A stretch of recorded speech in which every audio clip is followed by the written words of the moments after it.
আয়না ঘর না ওইটা হচ্ছে লিস্টের আমরা হ্যাঁ দাও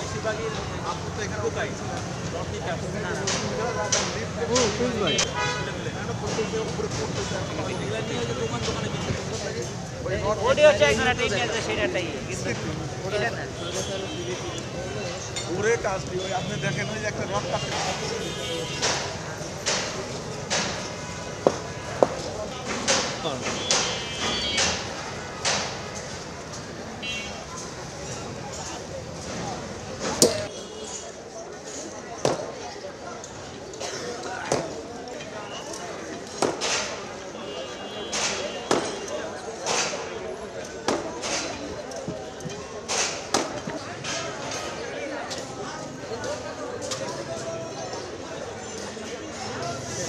হ্যালো হ্যালো হ্যালো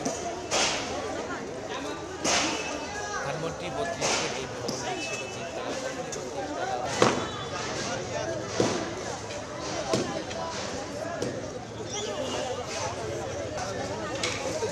গায়ে বলি আমার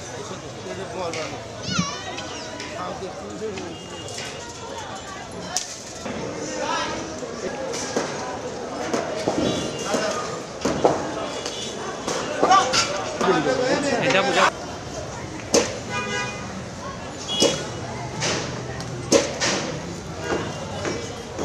এটা দেশের একটা সম্পদ নষ্ট করা হইতেছে। এটা অন্য যে কোনো একটা দরকারের আছে না, আপনার গভর্নমেন্টের অনেক দরকারি অনেক প্রতিষ্ঠানে দরকার, সেই হিসাবে এটা ব্যবহার করলে খুব ভালো হতো। দেশের সম্পদ এটা নষ্ট করা ঠিক না। আমরা তো কেবল দিয়ে খালি কাইসার কামাল আসবে আমি তো পড়েছি, আমি দেখছি ঘটনাটা কি ঘটছে, থাকলে বলার দরকার নাই। নিজের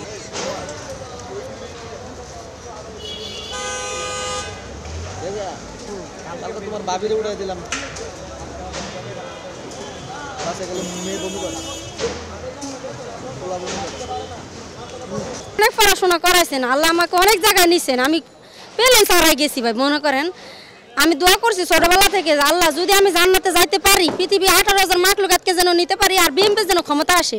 20 বছর পর আল্লাহ দোয়া করছে ভাই, বিএমপি এই যে ক্ষমতা আসলো এই জন্য পতাকা উড়াইছি। আমার মনে ফিলিংস, মানে এটা নিয়ে ফিলিংস আর কি, মানে আমি এত খুশি হয়েছি ভাই, এত খুশি, আমার মতো পৃথিবীর কেউ খুশি হয় না আমি মনে করি, এই যে বিএমপি ক্ষমতা আসছে এই জন্য। আর আরেকটা কথা বলতে চাই ভাই, যে আসুক ক্ষমতা, এখন যে আসুক, বিএমপি আসুক কিংবা জামাত ইসলাম আসুক, চরমনার পীর আসুক, আমি মনে করি যে আসুক ভাই, পৃথিবীটাকে যেন সুন্দরভাবে শাসন করে। আর মেয়েরা ঘরে থাকার জিনিস, মেয়েরা যেন পর্দার অন্তরালে বের না হয়। আমি 24 বছর বয়সে যে এখন পর্দায় মুখ খুললাম আর কি, আমি বলতে চাই মেয়েদের উদ্দেশ্যে বলতে চাই, মেয়েরা হচ্ছে ঘরে থাকার জিনিস, মেয়েরা স্বামীরকে খেজমত করবে ভাই।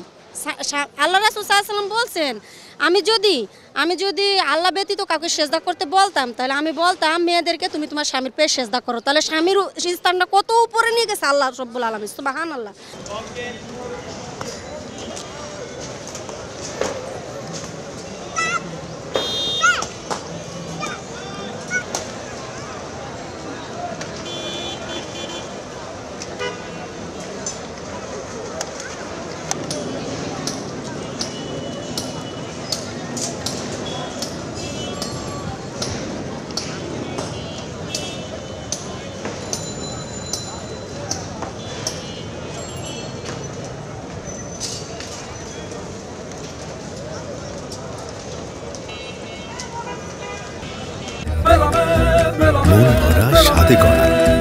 New Zealand Dairy, excellence in quality. বিগত হাসিনা সরকার বিগত যে 15-16 বছর ক্ষমতায় ছিল, এটা জনগণ এই ক্ষমতাকালীন ওনার যে মানে শাসন ব্যবস্থা যা ছিল, জনগণ আসলে অতিষ্ঠ হয়ে গেছে, যার জন্য এই ক্ষোভ তারা ধরে রাখতে পারে নাই, তারা এই ক্ষোভটা ধরে রাখতে পারে নাই।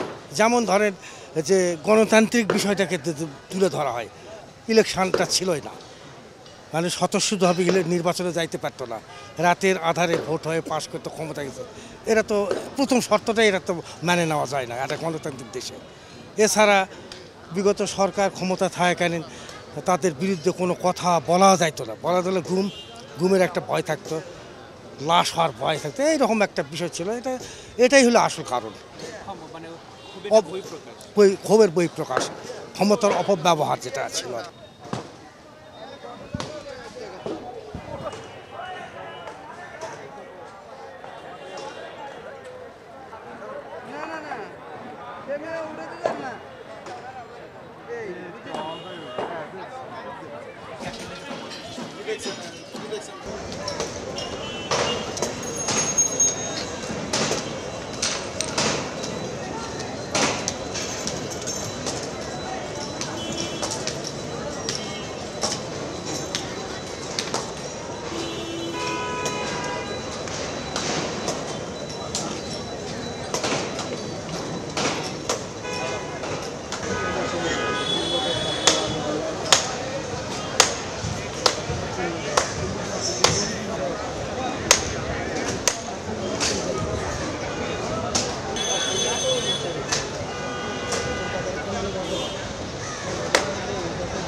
ধানমন্ডি 32 জন্মের পর থেকেই শুনেছি এখানে বসে বঙ্গবন্ধু এদের স্বাধীনের জন্য নেতৃত্ব দিয়েছেন। কিন্তু আরেকটা ইতিহাস আছে, এখানে বসেই স্বৈরাচারীর প্রথম 73-এর যে নির্বাচন, এখানে বসেই নিয়ন্ত্রণ করে একটা স্বৈরাচারী ফ্যাসিস্টের উত্থান এখান থেকেই শুরু হয়েছে। 75 পরবর্তীতে তার মেয়ে আবার 2008 সালে একটা নির্বাচনের মাধ্যমে ক্ষমতায় এসে পরবর্তীতে পরপর 3টা নির্বাচন যেটা দিয়েছে, এদেশের মানুষের উপরে পেতেত্তার মতো তারা ভর করেছিল। মানুষদের ম্যান্ডেটকে কখনোই তারা মূল্যায়ন করে নাই। এই পুঞ্জীভূত ক্ষোভ জমা হইতে হইতে হইতে হইতে যেইখানকে বলা হয়েছে আতুরঘর, যেটাকে পুঁজি করে অ্যাডভার্টাইজ করে এই যে স্বৈরাচার প্রতিষ্ঠা করেছে, সেই পুঞ্জীভূত যে ক্ষোভের বহিঃপ্রকাশ হিসেবে আসলে এই যে এটা ভাঙচুর হয়েছে। আমি মনে করি বঙ্গবন্ধুর প্রতি এমনিতে আসলে এই প্রজন্মের ক্ষোভ ছিল না, ক্ষোভটা তৈরি করেছে তারই মেয়ে।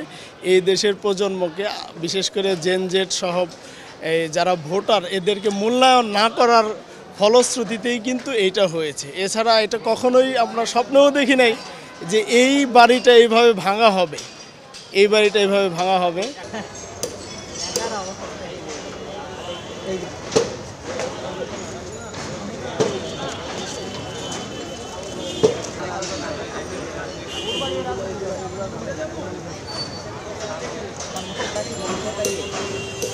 মনে তো হয় মানে আনুষ্ঠানিকভাবে ভাঙচুর বন্ধ আছে এখন।